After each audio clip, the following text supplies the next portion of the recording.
లక్షైనా 2 లక్షలైనా పందానికి రెడీనా అంటూ కాలదూతున్నాయి పందెం పుంజులు. సార్వత్రిక ఎన్నికల ఫలితాలపై ఏపీలో బెట్టింగ్లు జోరందుకున్నాయిట. మరి పోలింగ్ తర్వాత బెట్టింగ్ రాయిళ్ల చూపు ఏ పార్టీ వైపు ఉంది? పందాల మొగ్గు ఎటువైపు ఎక్కువగా కనిపిస్తోంది?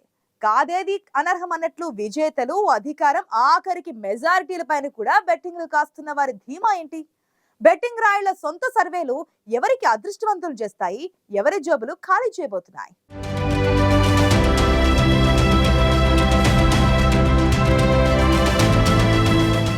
ఆంధ్రప్రదేశ్లో ఇప్పుడు ఎవరిని కదిపిన ఎన్నికల ఫలితాల చర్చే. జూన్ 4న జరగనున్న కౌంటింగ్లో విజేతలెవరు, పరాజితులెవరని సెగ్మెంట్ నుంచి స్టేట్ దాకా పందాలు కాస్తున్నారు పందెం రాయుళ్లు. సంక్షేమ పథకాలే పరమావధిగా పాలన సాగించిన వైఎస్ జగన్మోహన్ రెడ్డి మరోమారు చక్రం తిప్పనున్నారా? లేకపోతే గెలుపే లక్ష్యంగా కలిసి ముందుకొచ్చిన కూటమి అధికారంలోకి రాబోతుందా అనే దానిపై ఆసక్తి నెలకొంది. దొరికిందే అదనుగా ప్రజల్లో ఉన్న ఉత్కంఠని క్యాష్ చేసుకునేందుకు భారీగా బెట్టింగులకు తెరలేపారు. ఆషామాషి బెట్టింగ్ కాదు, ప్రత్యేకంగా సర్వేలు చేయించి మరీ ఫుల్ కాన్ఫిడెన్స్తో ఆయా పార్టీలు, అభ్యర్థులు గెలుపోటములపై కాయ్ రాజా కాయ్ అంటున్నారు. మెజారిటీలపైన, సీఎం కుర్చీపైన పగడ్బందీగా బెట్టింగులు కడుతున్నారట నిర్వాహకులు.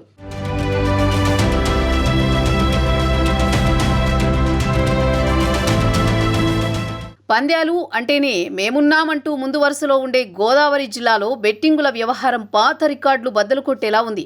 సంక్రాంతి కోడి పంద్యాల నుంచి ఐపీఎల్ బెట్టింగ్ల వరకు, పంచాయతీ ఎన్నికల నుంచి సార్వత్రిక ఎన్నికల దాకా ఏ నోట చూసినా గోదావరి జిల్లాలో బెట్టింగ్ మాటే. ఇక ప్రస్తుతం హీట్ పుట్టిస్తున్న పాలిటిక్స్ పై బెట్టింగులు కాస్తున్నారు.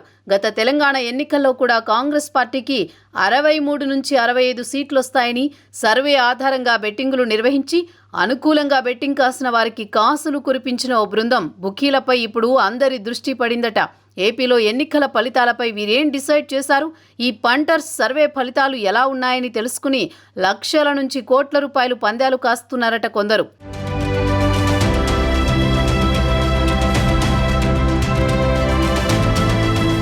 తెలంగాణ ఫలితాలపై పక్కా అంచనాలతో పందాలు కట్టిన ఈ పంటర్స్ డిసైడింగ్ డిజిట్స్ ఫలితాలపై ఉత్కంఠ మరింత పెంచేలా ఉన్నాయి. ఎన్నికల ఫీవర్ ఆరంభంలో ఏపీలో అధికార వైసీపీకి 90 సీట్లకు పైనే ఇవ్వగా మేనిఫెస్టో రిలీజ్ తర్వాత 75 నుంచి 78 దగ్గుతాయని డిసైడ్ చేశారట.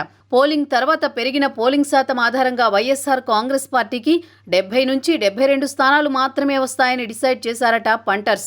సమస్య లేదు, ఎక్కువ స్థానాలు వస్తాయని పందాలు కాసేవారు కొందరైతే 70 లోపు స్థానాలే వస్తాయని పందాలు కాసేవారు ఈ ఫిక్స్డ్ నెంబర్పై కాస్త హెచ్చుతగ్గులతో పందాలు కాస్తున్నారట. అటు వైసీపీకి 8 నుంచి 9 ఎంపీ స్థానాలు వస్తాయని ఇదే పంటర్స్ ఫిగర్ డిసైడ్ చేశారట.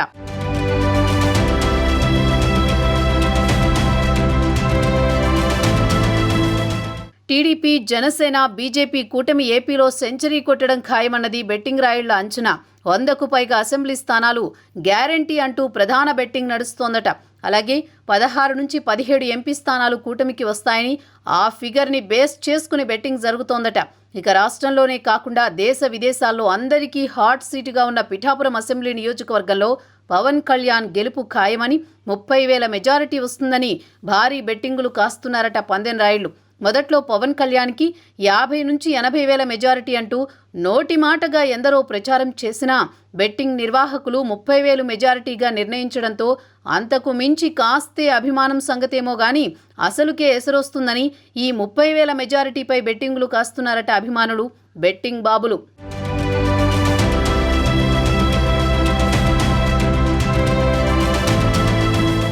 ఇక ఏపీ ఫలితాల్లో కీలకంగా మారతాయని అందరూ ఎదురు చూస్తున్న గోదావరి జిల్లాలోని మొత్తం 34 అసెంబ్లీ స్థానాల్లో వైసీపీకి 10 స్థానాల లోపే దక్కుతాయని పంటర్స్ డిసైడ్ చేశారట.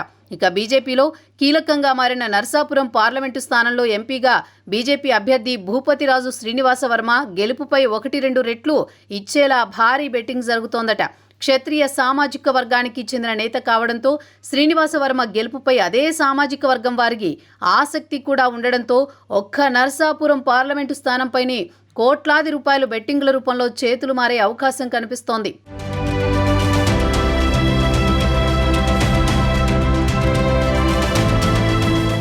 గత ఎన్నికల్లో పవన్ కళ్యాణ్ పోటీ చేసి ఓడిపోయిన భీమవరం అసెంబ్లీ నియోజకవర్గంలో జనసేన అభ్యర్థి పులవర్తి రామాంజనేయులు అలియా సంజీబాబు గెలుపుపై 1.5 రెట్లు బెట్టింగ్ జరుగుతోందట.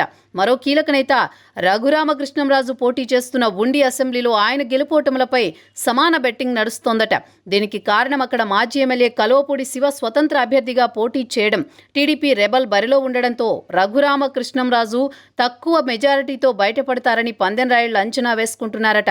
అలాగే నరసాపురం పార్లమెంటు నియోజకవర్గంలో వైసీపీకి 2 అసెంబ్లీ స్థానాలు కూడా రావని మరో బెట్టింగ్ నడుస్తోందట.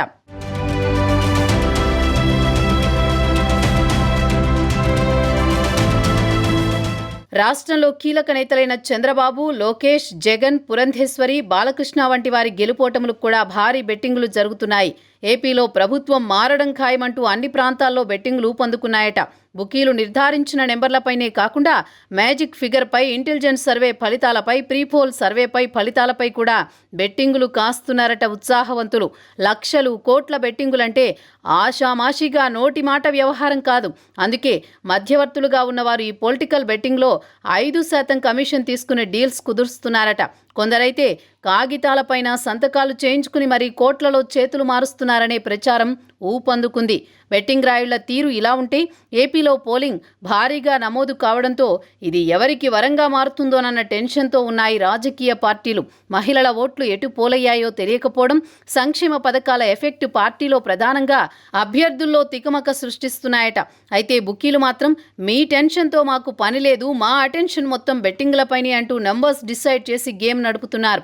దీంతో తెలంగాణ ఎన్నికల్లో ఫలించినట్లు ఏపీలో కూడా వీరి లెక్కలు నిజమవుతాయా లేదంటే తారుమారు అవుతాయా అన్న దానిపై అంతా జుట్టు పీక్కుంటున్న ఫలితాల లోగుట్టు మాత్రం పెరుమాళ్లకే ఎరుక.